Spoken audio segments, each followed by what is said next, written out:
Sue's Dog Life Kitchen, and I hope you're okay, all of you, and you're coping with the situation you find ourselves living in. I had to go to the dentist yesterday, so I might talk a bit funny today because I had to have a tooth taken out because I've been suffering from toothache ever since we've had lockdown, basically. I had a filling put in and it didn't work, and I still had loads and loads of pain, and the only time I really forgot about pain was when I was actually doing videos. But yesterday I couldn't cope anymore because the filling fell out on Friday, and I had to go and have the tooth removed because the only thing they're doing at the moment is extraction. So, but it was at the back of my mouth, so it's making me talk a bit funny today because it's on this side of my face and it's still a bit sore. Okay, so my whole head here is still sore because I feel like I've been punched in the face. Luckily, it hasn't given me a black eye, thank God. Anyway, so today I'm going to really do a nice low carb recipe, something soft that's not too hard for me to eat today because I haven't been eating for the past couple of days, 3 days really. I ate a little bit yesterday, but I haven't actually been eating any kind of meals because of my tooth problem, and I've got to be careful now because I've got this big hole that needs to heal. So I'm going to make this asparagus and brie frittata today. It's in my low carb book here. If you want to buy this low carb book, I'm sure it's still okay. Karen Barnaby, her name is, the woman that wrote this, and as you can see by all the bits of paper, and it's all dirty, I have used this so much. I absolutely love this book. I don't know why. I've got loads of low carb recipes and different books upstairs, but I always seem to come back to this one. I don't know why, but I feel really comfortable with the layout of it and just the recipes. So it's simple. Okay, so, but you can find other recipes. I do low carb, get a lot of low carb recipes from the internet as well. But for some strange reason, I really like this book. So I'm going to be doing this asparagus and brie frittata today. So let's crack on, shall we? So for this recipe, the ingredients you need, I've reduced this down because it says here you need 3/4 pound of asparagus spears, which is 340 grams. Well, I haven't got 340 grams of asparagus spears. I've only got 250 grams because that's how much you get in one of them bundles. Okay, so it's 250 grams, which is enough for 2 people. And it says 600 mils of extra virgin olive oil. Right, I've had this discussion before. I'm not going to use extra virgin olive oil in this recipe because I'm not very fond of the taste of it in cooking. It's quite a strong flavour and overtakes everything, I find. But you can use that if you want. I'm just going to use some sunflower oil. But you can use it if you want. But it says here 600 mils. So I reduced that, and I'm probably going to only use less than 30 mils, I would say. It's only to cook it in. I've put some in this jug, and you just go by, you're only frying in it, so you don't need like tons.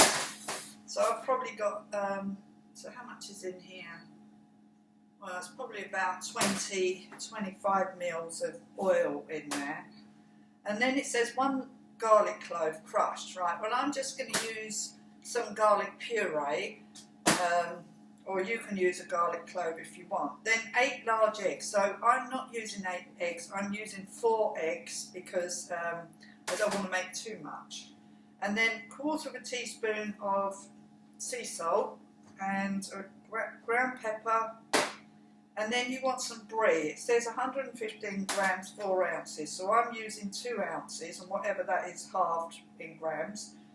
And it says to take the rind off, but I'm not doing that. I've left the rind on mine because I actually like the rind, so I'm not taking the rind off.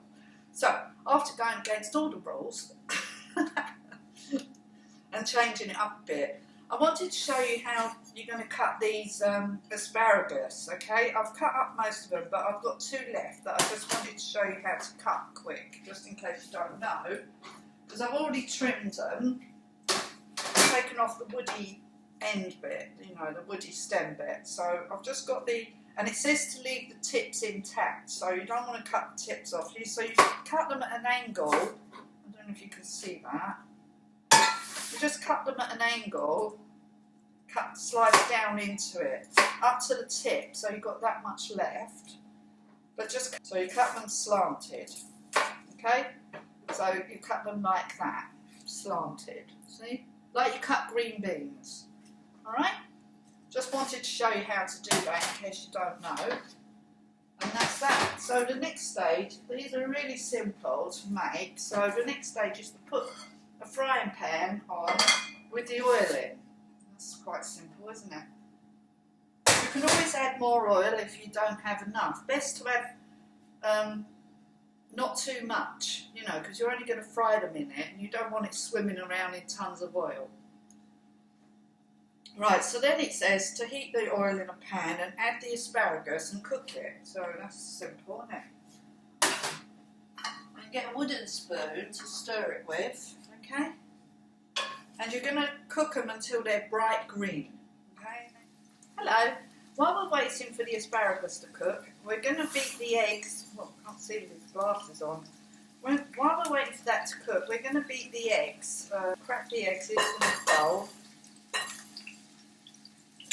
And beat them while the asparagus is cooking. Keeping an eye on your asparagus, obviously.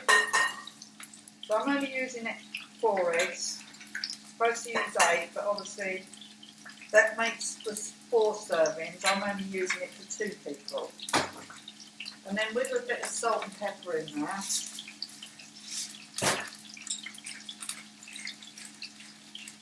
And then just beat your eggs.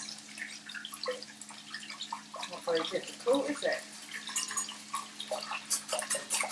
So it's a bit like an omelette.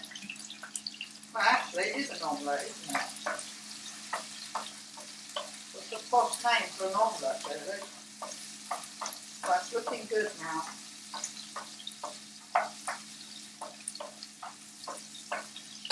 Right, so it doesn't take long. This is like literally like not very long. Hello again, Sue here again from Sue's Dog Broadmire Kitchen. I just needed to point out to you that the frying pan that you need to use has to be able to go in the oven, okay, because you're going to finish this off in the oven. So I just had to change over frying pans because I had it in this plastic handled oven frying pan, and now I've got this metal one. So you've got to put it in an oven-proof frying pan, okay, and put your oven on also because this is gonna set in the oven, okay. So sorry about that. I should have told you at the beginning. I'm a bit all over the place, so I'm really sorry, okay. So just to let you know. So while this is still cooking, this asparagus, and we've now beaten up our eggs and salt and pepper, okay? So now we're just going to wait for that to cook. It's almost done. We're going to put the garlic in, okay? It's not a very long recipe, it's a very quick recipe. I'm going to just put a teaspoon of garlic in. Give it a stir.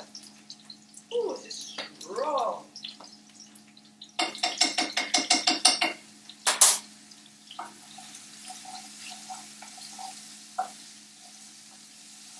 Nice smell. And just let that cook for a minute so it absorbs the nice yumminess. And then we're going to tip this into that. So this should be good.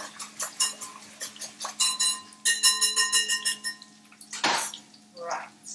So now we're going to tip. This is definitely done now, the asparagus. Just separate your asparagus out so it's spread out a bit before you tip your egg mixture in. And now we're going to tip the egg mixture into the asparagus mixture. Okay.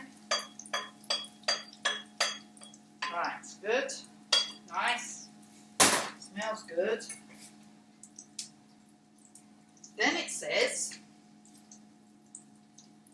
tilting frittata with a heat-proof rubber spatula. Lift all around the side of the frittata while tilting the pan to allow the uncooked egg to flow underneath. Like so. And then all you're going to do now is put the cheese on and put it in the oven. Simple. So scatter the cheese over the top, the brie that you've got. And then you're going to finish it in the oven anyway, so it's quite simple. And then we're going to make a simple salad. With this, I feel the salad's coming on. So, let me show you. So that's what it looks like. Okay, so we're going to put it in the oven now. And you put it in the oven for, hold on, take it off that heat. And you put it in the oven, pan to the oven, and bake for 7 to 10 minutes or until the egg is set, depending on your oven. Yes. And then you're going to take it off there and put it in a big plate. Okay. That sounds simple enough. I think a frittata is thicker, like a thicker sort of omelette, thick omelette. But obviously I'm only making it for 2 people, this is fine. Okay? But you can make it the size that you're supposed to have it. I'm just popping this in the oven now. Hello everyone again.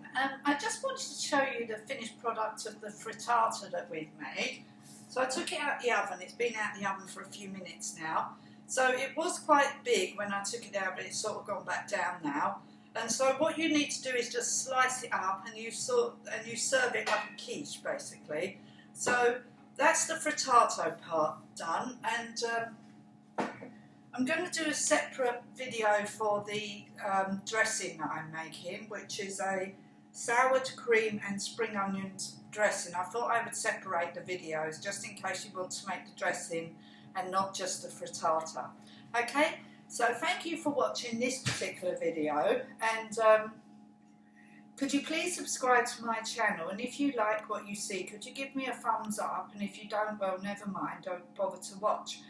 And please tell your family and friends about my channel, and there are lots of low carb recipes that I'm doing on this channel, and lots of other recipes that I've already done, so please take a look and see if anything takes your fancy. And if there's anything you'd like me to make, then please just leave a comment below. If you want the ingredients for the frittata that I've just made, leave a comment below and I'll put the ingredients down for you. So I'll see you again in the next video, which I'm going to be making a sour cream and spring onion dressing. Okay then, so thank you for watching. Bye for now. Bye.